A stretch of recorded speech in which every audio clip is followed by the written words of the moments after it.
కదా అధ్యక్ష, ఏ ఉస్మానియా యూనివర్సిటీ ఏ కాకతీయ యూనివర్సిటీ విద్యార్థులు ఆత్మ బలిదానాలతో ఆకాశంలో తారలై వెలిగినరో, కుటుంబాలను తల్లిదండ్రులను కాదని కుటుంబం మీద ఉన్న ప్రేమను చంపుకొని తెలంగాణ రాష్ట్రం కోసం ప్రాణాలు ఇచ్చిండ్రు, వాళ్ళని ఏ రోజైనా ఈ ప్రభుత్వం గౌరవించిందా?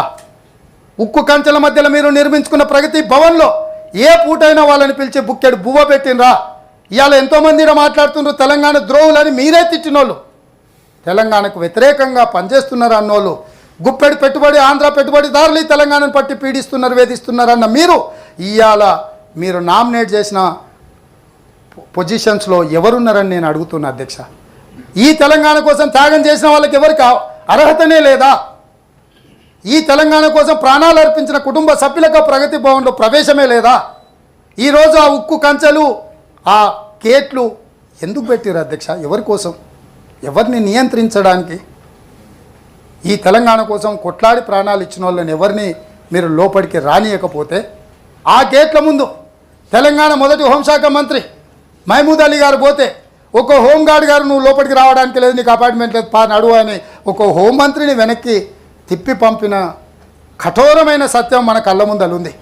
ఆర్థిక శాఖ వైద్య ఆరోగ్య శాఖ మంత్రిగా పనిచేసిన ఈటల రాజేందర్ గారు అక్కడికి వెళ్తే నీకు అపాయింట్మెంట్ లేదు, నీకు లోపలికి ప్రవేశం లేదు, నీ ప్రవేశాన్ని నిషేధించినామని చెప్పి వెనక్కి పంపిస్తే దుఃఖంతో కుమిలిపోయినా అని ఈటల రాజేందర్ గారు చెప్పినరు అధ్యక్ష.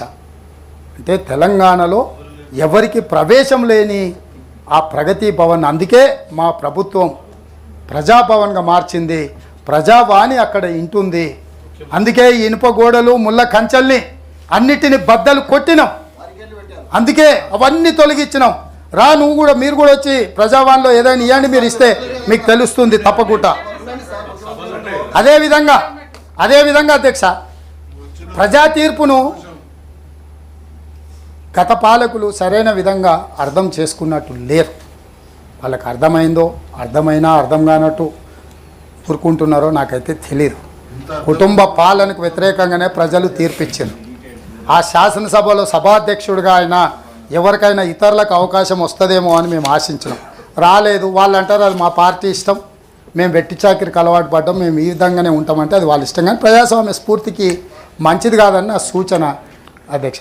అదేవిధంగా చర్చనైనా గతంలో మంత్రులుగా ఉప ముఖ్యమంత్రులుగా సుదీర్ఘమైన అనుభవం ఉన్న చాలా మంది కొంతమందిని సభలోకి పంపించారు. వాళ్ళైనా గవర్నర్ గారి ప్రసంగం మీద చర్చను ప్రారంభిస్తారేమో అని ఆశించిన, అది అక్కడ జరగలేదు.